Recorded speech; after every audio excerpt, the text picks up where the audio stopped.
ಬಂಧುಗಳೇ ನಮಸ್ಕಾರ. ನಾನು ಇವತ್ತು ಒಬ್ಬ ವಿಶೇಷವಾದ ವ್ಯಕ್ತಿಯನ್ನು ನಿಮಗೆ ಪರಿಚಯ ಮಾಡಿಕೊಡ್ತೇನೆ. ಒಬ್ಬ ಏನು ಅಂಗವೈಕಲ್ಯ ಅಂದರೆ ದೇಹಕ್ಕೆ ಅಲ್ಲ, ಮನಸ್ಸಿಗಿರಬಾರ್ದು. ಮನಸ್ಸಲ್ಲಿ ದೃಢ ಸಂಕಲ್ಪ ಹೊಂದಿದ್ರೆ ಏನು ಬೇಕಾದರೂ ಸಾಧನೆ ಮಾಡ್ಬೋದು ಅನ್ನೋದು ಪ್ರತಿಯೊಬ್ಬ ಮನುಷ್ಯನಿಗೂ ಗೊತ್ತಿರುವಂಥ ಗೊತ್ತಿರಬೇಕದು ವಿಚಾರ ಅಲ್ಲ, ಗೊತ್ತಿರಬೇಕು. ನಾವು ಏನು ಬೇಕಾದರೂ ಸಾಧನೆ ಮಾಡಬೇಕು ಅನ್ನೋದು ಅಂಗವೈಕಲ್ಯ ಅಡ್ಡ ಬರಲ್ಲ. ಒಬ್ಬರು ಸಾಧನೆ ಮಾಡಿರೋರು ಒಬ್ಬ ಸಾಧಕರನ್ನು ನಿಮಗೆ ಪರಿಚಯ ಮಾಡಿಕೊಡ್ತೇನೆ. ಇವರ ಹೆಸರು ರಾಮಕೃಷ್ಣ. ಇವರಿಗೆ 3 ವರ್ಷ ವಯಸ್ಸಿದ್ದಾಗ ಪೋಲಿಯೋ ಅಟ್ಯಾಕ್ ಆಗಿ ಒಂದು ಕಾಲಲ್ಲಿ ಸ್ವಾಧೀನವೇ ಇರೋದಿಲ್ಲ. ಇವರ ಮೂಲ ಬಿಸ್ನೆಸ್ ಅಂದರೆ ಇವ್ರ ಕೆಲಸ ಸಿಹಿ ತಿಂಡಿಗಳು ಮಾಡಿ ಅಂಗಡಿಗಳಿಗೆ ಸಪ್ಲೈ ಮಾಡೋದು.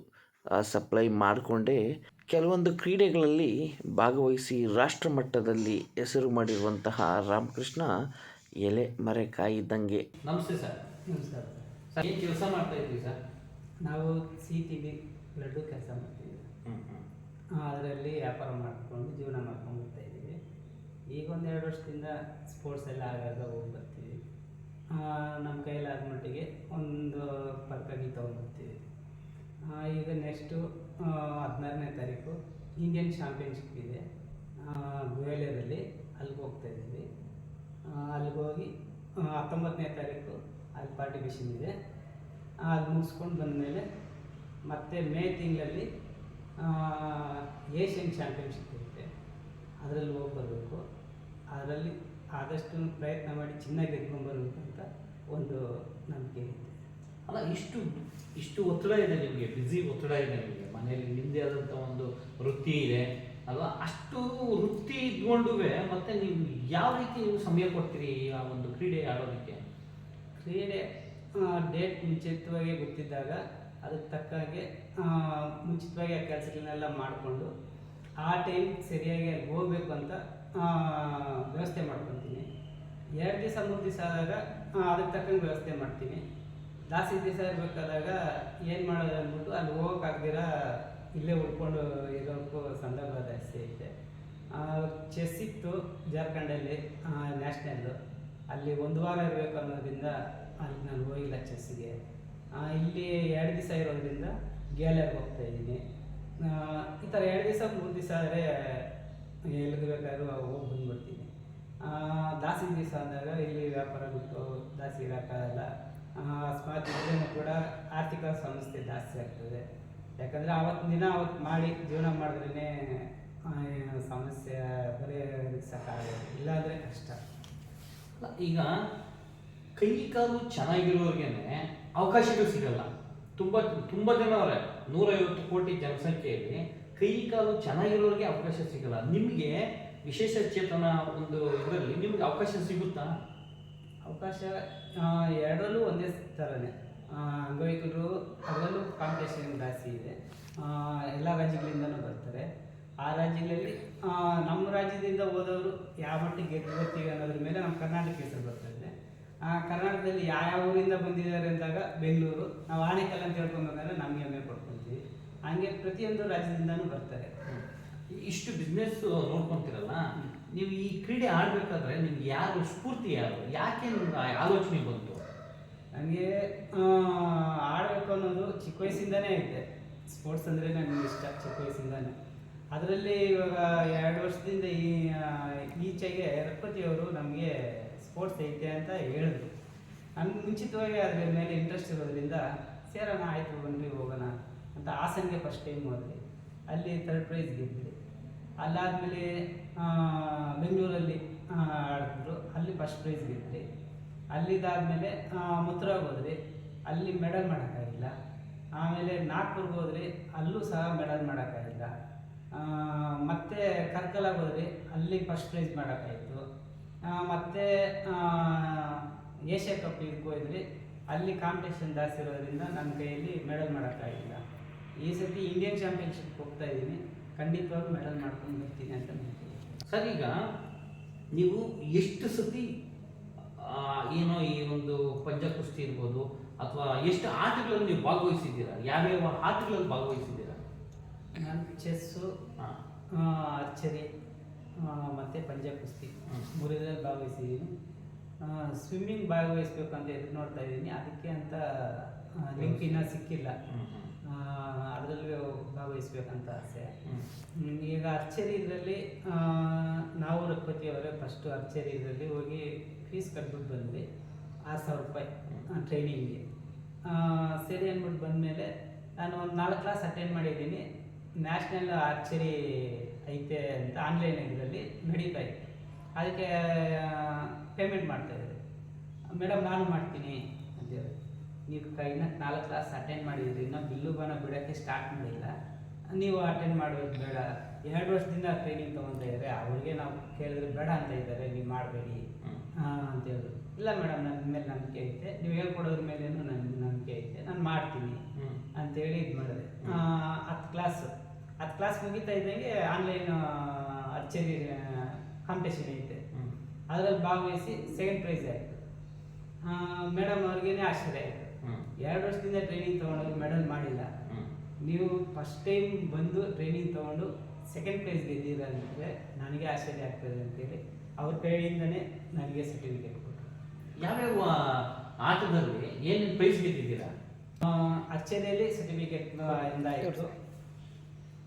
2nd ಪ್ರೈಸ್ ಅರ್ಚರಿಯಲ್ಲಿ ಗೆದ್ದಿದ್ರು ಅಂತ ಸರ್ಟಿಫಿಕೇಟು. ಓಕೆ, ಬೇರೆ ಇದು ಚೆಸ್ಸಲ್ಲಿ ಟೂರ್ನಿಮೆಂಟ್ ಇತ್ತು, ಅದರಲ್ಲಿ 8 ಗೇಮಲ್ಲಿ 5 ಗೇಮ್ ಗೆದ್ದಿದ್ದೀವಿ.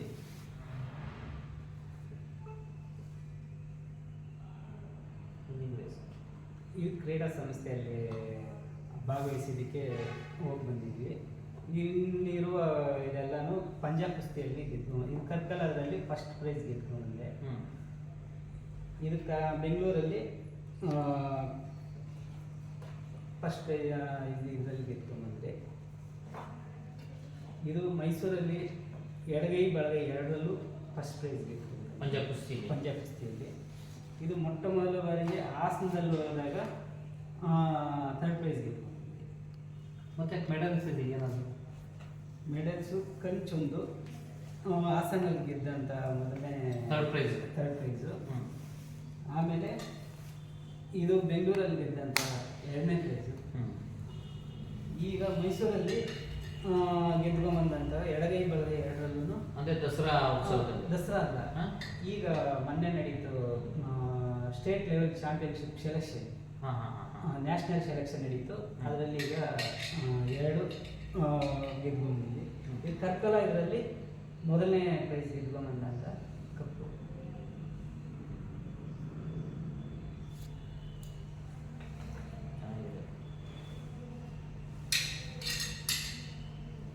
ಬೇರೆ ಈಗ ನೆಕ್ಸ್ಟು ಮುಂದಿನ ದಿನಗಳಲ್ಲಿ ಏನಾದರೂ ಅವಕಾಶ ಸಿಕ್ಕಿದ್ರೆ, ವಿದೇಶಕ್ಕೆ ಹೋಗುವಂಥ ಅವಕಾಶ ಸಿಕ್ಕಿದ್ರೆ ಹೋಗ್ತೀರಾ? ಹೋಗ್ಬಿಟ್ಟು ಬರ್ತೀವಿ ಸರ್. ನಿಮ್ಗೆ ಈ ಒಂದು ಅಸೋಸಿಯೇಷನಲ್ಲಿ ಎಲ್ಲ ವ್ಯವಸ್ಥೆಗಳು ಕೊಡ್ತಾವಲ್ಲ, ಸಿಗ್ತಾ ಇದೆಯಾ? ನಮ್ಮ ಅಸೋಸಿಯೇಷನ್ ಇದರಲ್ಲಿ ಎಲ್ಲ ವ್ಯವಸ್ಥೆ ಸಿಗಲ್ಲ, ಮಾಹಿತಿ ಸಿಗುತ್ತೆ, ಹೋಗಿ ಬರ್ತೀವಿ. ಆದರೆ ಎಲ್ಲ ಅನುಕೂಲ ಸಿಗ್ಬೇಕಾದ್ರೆ ಆರ್ಥಿಕ ವ್ಯವಸ್ಥೆ ತೊಂದರೆ ಇದೆ, ಅದರಿಂದ ಎಲ್ಲ ವ್ಯವಸ್ಥೆ ಸಿಗಲ್ಲ. ಮಾಹಿತಿ ಸಿಗುತ್ತೆ, ಅವ್ರವ್ರ ಸ್ವಂತ ಖರ್ಚಿಂದನೇ ಎಲ್ಲದನ್ನು ಹೋಗ್ಬೋದು. ಅಂದರೆ ಅಸೋಸಿಯೇಷನಿಂದ ದುಡ್ಡು ಕಾಸು ಸರ್ಕಾರದಿಂದ ಏನಾದರೂ ಸಿಗ್ತಾ ಇದೆಯಾ? ಸರ್ಕಾರದಲ್ಲಿ ಅಪ್ಲೈ ಮಾಡಿರ್ತೀವಿ, 6 ತಿಂಗಳ ಆದಮೇಲೆ ವರ್ಷ ಆದಮೇಲೆ ಬರುತ್ತೆ. ನನಗೆ ಮೊಟ್ಟ ಮೊದಲ ಬಾರಿಗೆ 12,000 ರೂಪಾಯಿ ಮುನ್ಸಿಪಾಲಿಂದ ನನಗೆ ಸಿಕ್ತು. ಅದ್ರ ಬಿಟ್ಟರೆ ಬೇರೆ ಧನ ಸಹಾಯ ಯಾವುದು ಸಿಕ್ಕಿಲ್ಲ. ಈ ಸ್ಥಳೀಯವಾಗಿ ಏನು ಪಂಚಾಯತಿ ಆಗ್ಬೋದು ಅಥವಾ ಇದು ಏನು ಪುರಸಭೆ ಆಗ್ಬೋದು, ಜಿಲ್ಲಾ ಪಂಚಾಯತಿ, ಅಲ್ಲಿ ಏನು ಸಿಗಲ್ಲ? ಇಲ್ಲ, ನಾನು ಇದುವರೆಗೂ ಎಲ್ಲೂ ತಗೊಂಡಿಲ್ಲ. ನೀವು ಅಪ್ಲೈ ಮಾಡಿಲ್ಲ? ಅಪ್ಲೈನ ಎಲ್ಲೂ ಮಾಡಿಲ್ಲ. ಮಾಹಿತಿ ಗೊತ್ತಿರಲಿಲ್ಲ. ಮುನ್ಸಿಪಲ್ ಆಫೀಸಲ್ಲಿ ಕೊಟ್ಟ ಹಾಗೆ DC ಆಫೀಸಲ್ಲಿ ಕೊಡ್ತಾರೆ, ಮಹಿಳಾ ಮತ್ತು ಮಕ್ಕಳ ಇಲಾಖೆ ಇದರಲ್ಲಿ ಅಂತ ಹೇಳಿದ್ದಾರೆ.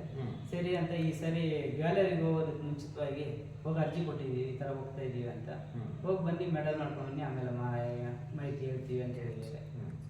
ಆದಮೇಲೆ ಏನು ಮಾಡ್ತಾರೆ ನೋಡಬೇಕು. ಇಂತಿಷ್ಟು ಸ್ನೇಹಿತರೆ, ರಾಮಕೃಷ್ಣರವರ ಜೀವನ ಚರಿತ್ರೆ, ಅವರು ಏಳು ಬೀಳುಗಳು, ಏನೇ ಒಂದು ಸಾಧನೆ ಮಾಡಬೇಕಾದ್ರೆ ಮನೆಯಲ್ಲಿ ಇರುವಂತಹ ಸದಸ್ಯರ ಸಹಕಾರ ಇಲ್ಲದೆ ಏನೂ ಸಾಧನೆ ಮಾಡೋಕ್ಕಾಗಲ್ಲ. ಬನ್ನಿ, ಅವರು ಏನು ಕೆಲಸ ಮಾಡ್ತಾರೆ, ಯಾವ ರೀತಿ ಮಾಡ್ತಾರೆ, ಏನೇನು ಮಾಡ್ತಾರೆ, ಆ ಒಂದು ಕಾರ್ಯಕ್ಕೆ ಯಾರ್ಯಾರು ಸಹಕಾರ ಕೊಡ್ತಾರೆ, ಅವರ ತಾಯಿ ಇರ್ಬೋದು, ಅವರ ಶ್ರೀಮತಿ ಇರ್ಬೋದು, ಅವರ ಬಂಧು ಬಳಗ ಯಾರ್ಯಾರು ಏನೇನು ಸಹಕಾರ ಕೊಡ್ತಾರೆ ಅನ್ನೋದನ್ನ ನೋಡೋಣ ಬನ್ನಿ. ನನ್ನ ಹೆಸರು ರಾಮಕೃಷ್ಣ. ಪ್ರಗತಿ ವಿಶೇಷ ನಕ್ಷತ್ರ ಬಳಗ ಇದರಲ್ಲಿ ಕಜಿನ್ಸಿಯಾಗಿದ್ದೀವಿ. ನಾವು ಸ್ವಂತ ಕೆಲಸದಿಂದ ಲಡ್ಡು ಕೆಲಸ ಮಾಡ್ತೀವಿ. ಹಸಿಟ್ಟು ಕಲಿಸ್ಕೊಂಡಿರ್ತೀವಿ. ಹಸಿಟ್ಟು ಕಲಿಸಿದ ಮೇಲೆ ಎಣ್ಣೆ ಚೆನ್ನಾಗಿ ಕಾದ್ಮೇಲೆ ಅದರಲ್ಲಿ ಬೂಂದಿಯಾಗಿ ಮಾಡ್ಕೊತೀವಿ. ಬೂಂದಿ ಮಾಡಿದ್ಮೇಲೆ ನಾವು ಅಲ್ಲಿರೋ ಮಿಷಿನ್ಗೆ ಆ ಬೂಂದಿ ತಗೊಂಡು ಇದರಲ್ಲಿ ಹಾಕ್ಕೊತೀವಿ. ಆಮೇಲೆ ಸಕ್ಕರೆ ಹಾಲು ಅದನ್ನು ಹಾಕಿ ಒಂದೇ ಸತಿ ಮಿಕ್ಸ್ ಮಾಡಿಕೊಂಡು ಆಮೇಲೆ ತಗೊಂಡೋಗಿ ಲಡ್ಡು ಕಟ್ತೀವಿ. ಎಷ್ಟು ಕೆ ಜಿ ಹಾಕ್ತೀರಾ ಒಂದು ದಿವ್ಸಕ್ಕೆ ಬೂಂದಿ? ಒಂದು ದಿವಸಕ್ಕೆ ಇಲ್ಲಾಂದರೆ 30ರಿಂದ ಒಂದು 50 kgವರೆಗೂ ಹಾಕ್ತೀವಿ. ಹಾಂ, ಒಂದು ಕೆ ಜಿ ಬೂಂದಿಗೆ ಎಷ್ಟು ಲಡ್ಡು ಬರುತ್ತೆ? ಒಂದು 35ರಿಂದ 40 ಲಡ್ಡು ಬರ್ತದೆ. ಒಂದು ಲಡ್ಡುಗೆ ಎಷ್ಟು ಪೈಸಾ ಸಿಗುತ್ತೆ ಲಾಭ ನಿಮಗೆ? 50ರಿಂದ 60 ಪೈಸೆ ಸಿಗುತ್ತೆ. ಬನ್ನಿ ಮಾತಾಡ್ಕೊಂಡು ಬನ್ನಿ. ಇದೇನು ಮಿಷಿನ್ ಇದು? ಇದು ಎಣ್ಣೆ ಜಾಸ್ತಿ ಇದ್ದರೆ ಹಾಂ, ಅದರ ಬೂಂದಿಯಲ್ಲಿರೋ ಎಣ್ಣೆ ಸ್ವಲ್ಪನೇ ಕಡಿಮೆ ಮಾಡೋದಕ್ಕೆ ಎಣ್ಣೆ ಮಿಷಿನ್. ಅಂದರೆ ಇದ್ರೊಳಗೆ ಹಾಕಿದ್ರೆ ರೋಲ್ ಆಗುತ್ತೆ. ರೋಲ್ ಆಗುತ್ತೆ. ಅದರಲ್ಲಿ ಎಣ್ಣೆ ಅಂಶ ಜಾಸ್ತಿ ಇದ್ದರೆ ಆಚೆ ಬರುತ್ತೆ. ಮಿನಿಮಮ್ ಅದರಲ್ಲಿರೋ ಅಂಶ ಎಷ್ಟಿರ್ಬೇಕು ಅಷ್ಟೇ ಇರೋ ಮಟ್ಟಿಗೆ ಕರೆಕ್ಟಾಗಿ ತೆಗೆದುಬಿಡುತ್ತೆ ಎಣ್ಣೆ. ಬನ್ನಿ. ಹಸಿಟ್ಟು ಮತ್ತು ಸಕ್ಕರೆಯಲ್ಲಿ ಇರುತ್ತೆ. ಇದರಲ್ಲಿ ನಾವು ಸಕ್ಕರೆ ತೂಕ ಹಾಕ್ಕೊತೀವಿ, ಅದರಲ್ಲಿ ಹಸಿಟ್ಟು ಜಲ್ದಿ ಹಿಡ್ಕೊತೀವಿ. ಆಮೇಲೆ ತೊಗೊಂಡೋಗಿ ಹಸಿಟ್ಟು ಕಲಿಸ್ಕೊತೀವಿ. ಕಲಿಸಿರೋ ಬೂಂದಿ ಇಲ್ಲಿದೆ, ಇದರಿಂದ ನಾವು ಲಡ್ಡು ಕಟ್ತೀವಿ. ಸಣ್ಣ ಲಡ್ಡು ಬೇಕಾದ್ರೆ ಸಣ್ಣ ಲಡ್ಡು, ದಪ್ಪ ಲಡ್ಡು ಬೇಕಾದ್ರೆ ದಪ್ಪ. ಅಂದರೆ ಆರ್ಡ್ರ್ ಬಂದಾಗ ನೀವು ಮಾಡ್ತೀರಾ? ಮಾಡ್ಕೊಡ್ತೀವಿ. ತುಪ್ಪ ಬೇಕು ಅಂತ ಕೇಳಿದ್ರೆ ತುಪ್ಪ ಹಾಕ್ಕೊಡ್ತೀವಿ. ದ್ರಾಕ್ಷಿ ಗೋಡಂಬಿ ಬೇಕು ನಮಗೆ ಅಂತ ಕೇಳಿದ್ರೆ ದ್ರಾಕ್ಷಿ ಗೋಡಂಬಿ ಹಾಕ್ಕೊಡ್ತೀವಿ. ಇಲ್ಲ ನಮ್ಗಿನ್ನ ಸ್ಪೆಷಲ್ ಆಗಿರ್ಬೇಕು, ಏಲಕ್ಕಿ ಎಲ್ಲ ಹಾಕಿ ಚೆನ್ನಾಗಿ ಮಾಡ್ಕೊಡಿ ಅಂತ ಹೇಳಿದ್ರೆ ಅದಕ್ಕೆ ತಕ್ಕಂಗೆ ಮಾಡ್ಕೊಡ್ತೀವಿ. ಅಂದರೆ ನಿಮ್ಗೆ ಆರ್ಡ್ರ್ ಎಷ್ಟೊತ್ತಿಗೆ ಕೊಡಬೇಕು? ಇವಾಗ ಒಂದು 20 kg ಲಡ್ಡು ಬೇಕು ಅಂದರೆ ಎಷ್ಟು ದಿವಸ ಮುಂದೆ ಕೊಡಬೇಕು? ಒಂದು 2 ದಿವಸಕ್ಕೆ ಮುಂಚೆ ಕೊಟ್ಟರೆ ಸಾಕು. ಹೌದಾ? 2 ದಿನ ಮುಂದೆ ಕೊಟ್ಟರೆ 20 kg ಆರ್ಡ್ರ್ ಕೊಡ್ತೀರಾ? ಮಾಡ್ಕೊಡ್ತೀವಿ. ಬೂಂದಿ ಕೊಡ್ತೀರಾ? ಬೂಂದಿನೂ ಹಾಕ್ತೀವಿ. ಅಂದರೆ ಬೂಂದಿ ಯಾವ ರೀತಿ ಕೆ ಜಿ ಲೆಕ್ಕ? ಕೆಜಿ 180 ರೂಪಾಯಿಂದ 210 ರೂಪಾಯಿ ಗಂಟ ಕೊಡ್ತೀವಿ. 220, 250 ಅವ್ರಿಗೆ ಕೇಳೋ ಕ್ವಾಲಿಟಿ ಮೇಲೆ ಮಾಡ್ಕೊಡ್ತೀವಿ. ಬರೀ ಬೂಂದಿ ಆದರೆ ಮಾಡ್ಕೊಡ್ರಿ ಅಂದರೆ 180 ರೂಪಾಯಿ ಮಾಡ್ಕೊಡ್ತೀವಿ. ದ್ರಾಕ್ಷಿ ಗೋಡಂಬಿ ಎಲ್ಲ ಇರಬೇಕು, ಸ್ವಲ್ಪ ತುಪ್ಪ ಎಲ್ಲ ಹಾಕ್ಕೊಡ್ರಿ ಅಂದಾಗ 250 ರೂಪಾಯಿ ಗಂಟ ಆಗುತ್ತೆ ಕೆಜಿ. ಹಾಂ. ಅಂದರೆ ಈಗ ಎಷ್ಟು ವರ್ಷದಿಂದ ಈ ಕೆಲಸ ಮಾಡ್ತಾ ಇರೋದು ನೀವು? ಇದು ನಾನು 95ರಿಂದ ಮಾಡ್ತಾ ಇದ್ದೀನಿ. ಅದಕ್ಕೆ ಮುಂಚೆ ನಮ್ಮ ತಂದೆಯವ್ರು ಮಾಡ್ತಾ ಇದ್ದಾರೆ 30 ವರ್ಷದಿಂದ. ಹಾಂ, ನಿಮ್ಮದು ವೃತ್ತಿ ಜೀವನನೇ ಇದು? ಹಾಂ. ಅವರು ನಿಮ್ಮ ತಾಯಿಯವರಾ? ಹಾಂ. ಎಷ್ಟು ಜನ ಅಮ್ಮ ನಿಮ್ಗೆ? ಎಷ್ಟು ಜನ ಅಮ್ಮ ಮಕ್ಕಳು? ನನಗೆ 5 ಜನ ಮಕ್ಕಳು. ಹಾಂ. ನಾನು 13 ವರ್ಷದ ಹುಡುಗಿಯಿಂದ ಇದೆ. ಹಾಂ, ಇದೆ ಬಿಸ್ನೆಸ್ಸು. ತಾಯಿ ಮನೆಗೂ ಇದೆ. ಹಾಂ. ಈಗ ರಾಮಕೃಷ್ಣ ಅವರು ದೊಡ್ಡ ಮಗನ ಚಿಕ್ಕ ಮಗ? ದೊಡ್ಡ ಮಗ, ಎಲ್ಲರೂ ದೊಡ್ಡ ಮಗ. ಎಲ್ಲ ಅವ್ರದ್ದೇನ ಮೇಂಟೆನೆನ್ಸು? ಅವ್ರದೇ. ಅಲ್ಲ, ಅವರು ವಿಶೇಷ ಚೇತನರು ಅಂತ ನಿಮ್ಗೇನು ಅನ್ಸೋದೇ ಇಲ್ವಾ? ಏನು ಅನ್ಸಲ್ಲ. ಅಲ್ಲ, ಅವ್ರ ಕೈಯಲ್ಲಿ ಆಗಲ್ಲ, ಓಡಾಡೋಕ್ಕಾಗಲ್ಲ? ಇಲ್ಲ, ಅವ್ರ ಕೈಯಾಗ ಆಗೈತಿ. ಹಾಂ. ಆ ಕೈಯಲ್ಲಿ ಆಗದ ಮಾತ್ರನೇ ಮಾಡೋದು, ಆಗದಿದ್ದು ಮಾಡೋಕೆ ಹೇಳಲ್ಲ. ಹಾಂ. ಅವ್ರ ಕೈಯಲ್ಲಿ ಏನಾಗ್ತಿತ್ತು ಅದು ಮಾಡಿ. ಅಲ್ಲ, ಈಗ ಏನು ನಾವು ನಡೀತಾ ಇರೋ ಸಮಾಜದಲ್ಲಿ ಏನಮ್ಮ ಚೆನ್ನಾಗಿರೋರೇ ಕೆಲಸ ಮಾಡೋಕ್ಕಾಗ್ತಾ ಇಲ್ಲ ಅಲ್ವಾ? ಪಾಪ ಇವ್ರಿಗೆ ಕಾಲು ಸ್ವಲ್ಪ ಇದು ಪ್ರಾಬ್ಲಮ್ ಇದೆ. ಅದು ಇವರು ಹುಟ್ಟಿದಾಗ್ಲಿಂದ ಪ್ರಾಬ್ಲಮಾ ಅಥವಾ ಇಲ್ಲ 3 ವರ್ಷ ಆದಮೇಲೆ? ಏನು ಪ್ರಾಬ್ಲಮ್ ಆಯಿತು? ಜ್ವರ ಬಂತು. ಹಾಂ. ಅವಾಗೇನೋ ಪೋಲಿಯೋ ಇಂಜೆಕ್ಷನ್ ಅಂತೆ, ಅದು ನಮ್ಗೆ ಗೊತ್ತಿಲ್ಲ. ಹಾಂ. ನಮ್ಮ ಮನೆ ಮುಂದೆ ವಾಣಿ ಡಾಕ್ಟ್ರ್ ಇದ್ರು, ಅವ್ರ ಹತ್ರ ಹೋಗಿ ಜ್ವರ ಅಂದ್ಬಿಟ್ಟು ಇಂಜೆಕ್ಷನ್ ಕೊಡಿಸಿದ್ರಿ. ಆಮೇಲೆ ನೋಡಿದ್ರೆ ಕಾಲು ಮಾರನೇ ದಿನ ನೋಡಿದ್ರೆ ಕಾಲು ಹೇಳಕೊಂತು. ಆಮೇಲೆ ಆ ಡಾಕ್ಟ್ರ್ ಹೇಳಿದ್ರು, ಈ ಥರ ಬಂದೈತಂತಮ್ಮ, ಏನೋ ಜ್ವರ, ಪೋಲಿಯೋ ಜ್ವರ, ಅದರಲ್ಲಿ ನಿಮ್ಮ ಮಗು ಚಿಕ್ಕದಂಗೆ ಐತೆ. ಆವಾಗ ಆಣೆಕಲ್ಲಲ್ಲಿ ಲೆಕ್ಕ ಇಲ್ಲ ಮಕ್ಕಳು, ಆ ಥರ ಆಗಿತ್ತು. ಆವಾಗ ನಾವು ಸಮಾಧಾನ ಆಗ್ಬಿಟ್ರಿ. ಆವಾಗ ನಮ್ಮ ಮಗು ಒಂದೇ ಅಂತ ಹತ್ಕೊಂಡು ಸುರ್ಕೊಂಡಿದ್ರಿ. ಆವಾಗ ಆಣೆಕಲ್ಲಲ್ಲಿ ಮಕ್ಕಳು ಬೇಜಾನ್ ಆ ಥರ ಆಗ್ಬಿಟ್ರು. ಆಮೇಲೆ ಎಲ್ಲ ಪೋಲಿಯೋಗೆ ಪ್ರಾಬ್ಲಮ್ ಆಯಿತು. ಆವಾಗ ನಮ್ಮ ಮನೆಗೆ ಎಲ್ಲ ಮನೆಗೂ ಅಂದ್ಬಿಟ್ಟು ಅಯ್ಯಪ್ಪನ ಮದುವೆ ಮಾಡಿ ಮಕ್ಕಳಾಗ ಗಂಟೆ ನಾನು ಎಲ್ಲಿ ಕಳಿಸಿರಲಿಲ್ಲ ವ್ಯಾಪಾರಕ್ಕೆ. ಅವ್ರ ಕೈಯಲ್ಲಿ ಆಗಲ್ಲ ಅಂದ್ಬಿಟ್ಟು ಕಳಿಸ್ತಾ ಇರಲಿಲ್ಲ. ಆಮೇಲೆ ನಾನು ಕಾಂದಿದ್ದಂಗೆ ಹೋಗ್ಬಿಡೋರು ಅವರೇ ವ್ಯಾಪಾರ. ಆಮೇಲೆ ಹಂಗೆ ರೂಢಿ ಮಾಡ್ಕೊಂಬಿಟ್ರು. ಇನ್ನೇನು ಹೋಗಿ ಬರ್ತಾವ್ರಲ್ಲ ಅಂತ ಬಿಟ್ಬಿಟ್ಟೆ ನಾನು. ನಮ್ಮ ತಂದೆ ತಾಯಿಯವ್ರಿಗೆ ಗೊತ್ತಿಲ್ದಿರ ಸೈಕಲ್ ಕಲಿಯೋದು, ಈಜ್ ಕಲಿಯೋದು, ಸಣ್ಣ ಪುಟ್ಟ ಸ್ಪೋರ್ಟ್ಸ್ಗೆ ಭಾಗವಹಿಸೋದು, ಅವೆಲ್ಲ ಮನೆಗೆ ಗೊತ್ತಿಲ್ದಿರ ಹೋಗಿ ಬರ್ತಾ ಇದೆ. ಬೈದವರು ನಿಮ್ಗೇನು ಹೆಚ್ಚು ಕಮ್ಮಿ ಆದ್ರೆ ಏನ್ ಮಾಡೋದು ಅದರಿಂದ ತುಂಬಾ ಭಯ ಬೀಳೋರು. ಈಜ್ ಕಲಿಯಕ್ಕೆ ಹೋಗಿ ಏನಂದ್ರೆ ನೀರಲ್ಲಿ ಬಿದ್ದು ಏನೋ ಆಗ್ಬಿಟ್ರೆ ಏನ್ ಗತಿ ಅಂದ್ಬಿಟ್ಟು ತುಂಬಾ ಭಯ ಬೀಳೋರು. ಆದ್ರೆ ಜೊತೆಗಿರೋರು ನಮ್ಗೆ ಭರವಸೆ ಕೊಟ್ಟು ಕರ್ಕೊಂಡು ಹೋಗಿರ್ತಾರೆ. ಅವ್ರ ಮುಖಾಂತರ ಆಮೇಲೆ ಹುಡುಗರು ಬಂದು ಹೇಳೋರು, ಅಮ್ಮ ನಿನ್ ಮಗ ಅಲ್ಲಿಂದ ದುಮ್ತಾರೆ ಇಲ್ಲಿಂದ ದುಮ್ತಾರೆ ಅಂತ. ಹಂಗಾರೆ ಬಿಡು ನಿನ್ ಗದ್ದು ಬತ್ತಿ ಅಂತ ಸುಮ್ಮನೆ ಧೈರ್ಯ ಅವರಿಗೆ. ಆಮೇಲೆ ಸುಮ್ಮನೆ ಅವ್ರ ಧೈರ್ಯ ತುಂಬಾತರ ನಾವು ಅವಾಗ ಗೊತ್ತಿಲ್ದಿರೋವಾಗ ಎಲ್ಲ ಕಲ್ತ್ಕೊಂಡ್ಬಂದ್ಮೇಲೆ ಆಮೇಲೆ ಹೇಳ್ತೀವಿ. ಸೈಕಲ್ ಕಲಿಯೋದು ಅಷ್ಟೇ, ತುಳಿಯೋಕೆ ಆಗಲ್ಲ, ಒಂದ್ ಕಾಲಲ್ಲಿ ತುಳಿಯೋಕೆ ಕಷ್ಟ. ಆಗಾಗ ಪೆಡ್ಲೆ ತುಳಿತಾ ಇದ್ದೆ, ಅಷ್ಟೇ ತುಳಿತಾ ಇದ್ದಿದ್ದು. ಆಮೇಲೆ ಡೌನ್ ಇರೋ ಜಾಗದಲ್ಲಿ ಒಂದ್ ಸ್ವಲ್ಪ ಈಸಿಯಾಗಿ ಹೋಗ್ತಾ ಇತ್ತು. ಅಪ್ ಬಂದಾಗ ಅರ್ಧ ಪೆಡಲ್ ತುಳಿಯೋದು ಮತ್ತೆ ಸ್ವಲ್ಪ ಕಲ್ಕೊಂಡು ಹೋಗೋದು ಆ ಥರ ಮಾಡ್ತಾ ಇದ್ದೆ. ಆಮೇಲೆ ತುಳಿಯೋದು ಒಂದು ಸ್ವಲ್ಪ ಕಲ್ತ್ಕೊಂಡ್ಮೇಲೆ ಸ್ವಲ್ಪ ಬೆನ್ನೆ ಅದನ್ನು ತುಳಿಯೋ ಮಟ್ಟಕ್ಕೆ ಬಂದೆ. ಆಮೇಲೆ TVS ಗಾಡಿ ನಮ್ಮಪ್ಪ ವ್ಯಾಪಾರಕ್ಕೆ ಅಂತ ತಗೊಂಬಂದ್ರು. ಅದರಲ್ಲಿ ನನಗೆ ಕಲ್ಸ್ಕೊಟ್ರು, ಸ್ವಲ್ಪ ಮುಂದೆ ಕಡೆ ಕುಡಿಸ್ಕೊಂಡು ಹಿಡ್ಕೊಂಡು ಓಡಿಸೋದು ಹೆಂಗೆ ಅಂತ. ಅದು ಕಲ್ಸ್ಕೊಂಡು ಪೆಟ್ರೋಲ್ ಹಾಕ್ಸ್ಕೊಂಡ್ ಬರ್ತೀನಿ ಅಂತ ನಾನು ಎತ್ಕೊಂಡು ಹೋಗ್ತಾ ಇದ್ದೆ ಗಾಡಿ. ಆಮೇಲೆ ನಮ್ಮ ತಂದೆ ವ್ಯಾಪಾರಕ್ಕೆ ಹೋಗಿ ಬಂದ್ಮೇಲೆ ಎಲ್ಲಾದ್ರೂ 1-2 ಅಂಗಡಿಗೆ ಲಡ್ಡು ಕೊಡ್ಬೇಕು ಅಂತ ಇದ್ರೆ ಅಲ್ಲಿಗೆ ನಾನು ಕೊಟ್ಬಿಟ್ಟು ಬರ್ತೀನಿ ಅಂತ ನಾನೇ ಹೋಗ್ತೀನಿ ಅಂತ ನಾನು ಆಟ ಹಿಡ್ಕೊಂಡು ಹೋಗ್ತಾ ಇದ್ದೆ. ಸೇರಿ ಚಂದಾಗಿ ಹೋಗಿ ಬರ್ತಾನಲ್ಲ ಅಂತ ಅವರು ಏನು ಮಾಡ್ತಿರ್ಲಿಲ್ಲ. ಆಮೇಲೆ ನಮ್ಮ ತಂದೆಗೆ ವಯಸ್ಸಾಗ್ತಾ ಬಂತು, ವ್ಯಾಪಾರ ಕಡಿಮೆ ಆಗ್ತಾ ಇತ್ತು. ನಮ್ಮಿಂದ ಸ್ವಲ್ಪ ವ್ಯಾಪಾರ ಜಾಸ್ತಿ ಮಾಡೋಣ ಅಂತ ಅತಿ ಬೆಲೆ ಕಡೆ ಲಡ್ಡು ಒಂದು 20 ಪ್ಯಾಕೆಟ್ ಎತ್ಕೊಂಡೋಗಿದ್ದೆ. ಅದ್ರಲ್ಲಿ ಒಂದು 10 ಪ್ಯಾಕೆಟ್ ಸೇಲ್ ಮಾಡ್ಕೊಂಡ್ ಬಂದೆ. ಆಮೇಲೆ ತಿರ್ಗಾ ಮತ್ತೆ ಹೋಗ್ತಾ ಒಂದು 50 ಪ್ಯಾಕೆಟ್ ಗಂಟೆ ಸೇಲ್ ಆಯ್ತು. ರೂಢಿ ಆಗ್ತಾ ಆಮೇಲೆ ನಮ್ಮ ತಂದೆ ಮನೆಗಿರಕ್ಕೆ ಹೇಳ್ಬಿಟ್ಟು ನಾವು ಸ್ಟಾರ್ಟ್ ಮಾಡಿದ್ವಿ. ಇವಾಗ ಆವಾಗಿಂದ ಒಂದು 10 ವರ್ಷದಿಂದ ನಾನೇ ಹೋಗ್ತಾ ಇದ್ದೀನಿ. ಹೌದಾ? ಅಲ್ಲ, ಈಗ ಇಷ್ಟು ಬಿಸಿ ಇದ್ರಲ್ಲೂ ನೀವು ಪ್ಯಾರಾಥ್ರೋಬಾಲ್ಗೂ ಹೋಗ್ತೀರಾ, ಈ ಕಡೆ ಪಂಜಾ ಕುಸ್ತಿಗೂ ಹೋಗ್ತೀರಾ, ನ್ಯಾಷನಲ್ ಪ್ಲೇಯರು. ನೀವು ನ್ಯಾಷನಲ್ ಪ್ಲೇಯರು ಅಂತ ಆನೆಕಲ್ಲಲ್ಲಿ ಎಷ್ಟು ಜನಕ್ಕೆ ಗೊತ್ತು? ನನ್ನ ಫ್ರೆಂಡಿಗೆ, ನಮ್ಮ ಮನೆಯವ್ರಿಗೆ ಮಾತ್ರ. ನೀವು ತೋರಿಸ್ಕೊಳ್ಳೋಕ್ಕೂ ಇಷ್ಟ ಇಲ್ಲ, ಯಾಕೆ? ಯಾಕಂದರೆ ನಮ್ಮ ನೋಡಿ ಈ ಥರ ಇದ್ಕೊಂಡು ಇವ್ರಿಗೆ ಇಲ್ಲಿಗೆಲ್ಲ ಹೋಗ್ಬೇಕಾ, ಇವ್ರಿಗೆಲ್ಲ ಬೇಕಾಗಿತ್ತ, ಇರೋದು ನಿನ್ನೆ ಕೈಕಾಲು ಮುರ್ಕೊಂಡ್ರೆ ಏನು ಯಾರು ನೋಡ್ತಾರೆ ಇವ್ರನ್ನ, ಇವ್ರಿಗೆಲ್ಲ ಬೇಕಿತ್ತ ಅಂತಾರೆ. ನಾವು ನಮ್ಮ ನೆಂಟರು ಕೂಡ ಗೊತ್ತಿಲ್ದಿದ್ದಂಗೆ ಇದ್ ಮಾಡ್ಕೊಂತೀವಿ. ಯಾಕಪ್ಪ ಇರೋ ವ್ಯಾಪಾರ ಬಿಟ್ಬಿಟ್ಟು ಹೋಗ್ತೀಯ ಅಂತಾರೆ. ನಾವ್ ಇವಾಗ ವ್ಯಾಪಾರಕ್ಕೆ ಹೋಗಿ ಅಂಗಡಿಯವರು ಕೂಡ ಗೊತ್ತಿರಲ್ಲ, ಎಲ್ಲೋ ಬೆಂಗಳೂರಿಗೆ ಹೋಗಿದ್ದೆ ಅಂತ ಹೇಳ್ಬಿಟ್ಟು ಸ್ಪೋರ್ಟ್ಸ್ಗೆ ಹೋಗಿರ್ತೀನಿ, ಅವ್ರಿಗೂ ಗೊತ್ತಿರಲ್ಲ. ಏನಕ್ಕಪ್ಪ ಇರೋ ವ್ಯಾಪಾರ ಬಿಟ್ಬಿಟ್ಟು ಅಲ್ಲಿಗೆಲ್ಲ ಹೋಗ್ತೀಯ ಅಂತಾರೆ. ಆದರೆ ನಮ್ಮ ಮನಸ್ಸಲ್ಲಿ ಏನಂದರೆ ಯಾವುದಾದ್ರೂ ಒಂದು ಸಾಧನೆ ಮಾಡಿಬಿಟ್ಟು ಒಂದು ಚಿನ್ನ ಗೆದ್ಕೊಂಬರ್ಬೇಕು ನಮ್ಮ ದೇಶಕ್ಕೆ. ಅದನ್ನು ಆನೆಕಲ್ ಮುಖಾಂತರವಾಗಿ ಗೆದ್ಕೊಂಬಂದಿದ್ದೀನಿ ಅಂದರೆ ನನಗೆ ಹುಟ್ಟಿದವ್ರಿಗೆ ಒಂದು ಹೆಸರು ಮಾಡಿಕೊಡ್ಬೇಕು ಅಂತ ಒಂದು ಆಸೆ. ಹುಟ್ಟಿದ್ದವ್ರಿಗೆ ಏನಾದರೂ ಒಂದು ಕೊಡುಗೆ ನಮ್ಮದೇ ವಿಶೇಷವಾಗಿರ್ಬೇಕು ಅನ್ನೋದು ಅಂತ ಒಂದು ಆಸೆ. ಅದರಿಂದ ಒಂದು 2 ವರ್ಷದಿಂದ ಅದಕ್ಕೆ ಅಂತ ಒಂದು ಸ್ವಲ್ಪ ಟೈಮ್ ರೆಡಿ ಮಾಡ್ಕೊಂಡು ಹೋಗಿ ಬರೋದು ಮಾಡ್ತಾ ಇದ್ದೀನಿ. ಅಮ್ಮ, ಈಗ ರಾಮಕೃಷ್ಣ ಅವರು ಈಗ ದೇಶ ವಿದೇಶಗಳಿಗೆ ಹೋಗ್ತಾರಲ್ಲ, ಆಗ ಹೋದ್ರೆ ನಿಮ್ಗೆ ಈ ಕೆಲಸ ನಿಂತೋಗಲ್ವಾ? ಇಲ್ಲ, ರಜೆ ಹಾಕ್ಬಿಟ್ಟೆ ಹೋಗೋದು. ಯಾರು ಲಾಡು ಮಾಡಲ್ಲ, ಕೆಲಸನೇ ಮಾಡಲ್ಲ. ಅಕಸ್ಮಾತ್ ಎಮರ್ಜೆನ್ಸಿ ಆರ್ಡರ್ ಬಂದರೆ ಮಾಡ್ಕೊಳ್ತೀವಿ ನಾವೇ. ನೀವೇ ಗಣೇಶ ಮಾಡ್ತಾರೆ, ಇನ್ನೊಬ್ರು. ಅಂದರೆ ಈಗ ರಾಮಕೃಷ್ಣ ಅವ್ರು ಏನೇ ಆಟ ಆಡಿದ್ರು ನಿಮ್ಮ ಫ್ಯಾಮಿಲಿಯವರೆಲ್ಲ ಸಪೋರ್ಟ್ ಮಾಡ್ತೀರಿ? ಹಾಂ, ಅದು ಆರ್ಡರ್ ಬಂದರೆ ನಾವೇ ಮಾಡ್ಕೊತೀವಿ, ನಾವೇ ಮಾಡಿ ನಾವೇ ಕೊಡ್ತೀವಿ. ಬೇಕೇ ಬೇಕು ಅಂತ ಏನಿಲ್ಲ, ಅಂದರೆ ಕಳಿಸ್ತೀವಿ. ಹಂಗೆ ಎಮರ್ಜೆನ್ಸಿ ಆದರೆ ನಾವೇ ಮಾಡ್ಕೊತೀವಪ್ಪ, ಮಾಡ್ಕೊಂಡು ಕೊಡ್ತೀವಿ. ಅದು ರಾಮಕೃಷ್ಣನಿಗೆ ಹೇಳ್ತಾರೆ, ಅವರು ಅಲ್ಲಿಂದ ಫೋನ್ ಹಾಕ್ತಾರೆ.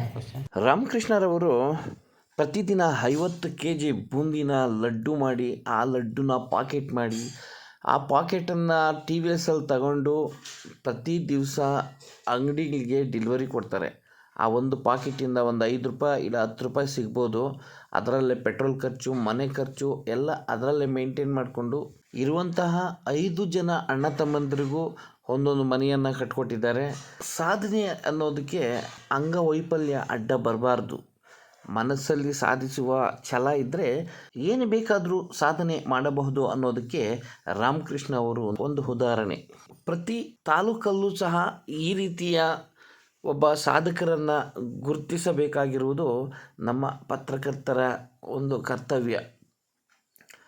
ನಾವು ನಮ್ಮ ಆನೇಕಲ್ನಲ್ಲಿ ಇರುವಂತಹ ಕೆಲವು ಸಾಧಕರನ್ನು ನಾವು ಪರಿಚಯ ಮಾಡಿಕೊಟ್ಟಿದ್ದೀವಿ. ಮುಂದಿನ ದಿನಗಳಲ್ಲೂ ಸಹ ಇನ್ನೂ ಇದೇ ರೀತಿ ಇದ್ದರೆ ಯಾರಾದರೂ ಸಾಧಕರು ಇದ್ದರೆ ನಮಗೆ ಕಂಡ್ರೆ ಖಂಡಿತ ಗುರ್ತಿಸುವಂತಹ ಕಾರ್ಯನ ನಾವು ಮಾಡ್ತೇವೆ. ಮೊದಲನೇ ಬಾರಿ ನಮ್ಮ ವಾಹಿನಿಯ ನೋಡ್ತಾ ಇದ್ದರೆ ದಯವಿಟ್ಟು ಸಬ್ಸ್ಕ್ರೈಬ್ ಮಾಡಿ, ಫಾಲೋ ಮಾಡಿ, ಶೇರ್ ಮಾಡಿ. ಈ ರೀತಿಯ ಬಡ ಆಟಗಾರರ, ಬಡ ಕ್ರೀಡಾಪಟುಗಳನ್ನು ಗುರ್ತಿಸುವಂತಹ ಕಾರ್ಯ ನಾವು ನೀವೆಲ್ಲರೂ ಸೇರಿ ಮಾಡೋಣ. ದಯವಿಟ್ಟು ಸಹಕಾರ ಮಾಡಿ, ಸಪೋರ್ಟ್ ಮಾಡಿ. ಧನ್ಯವಾದಗಳು.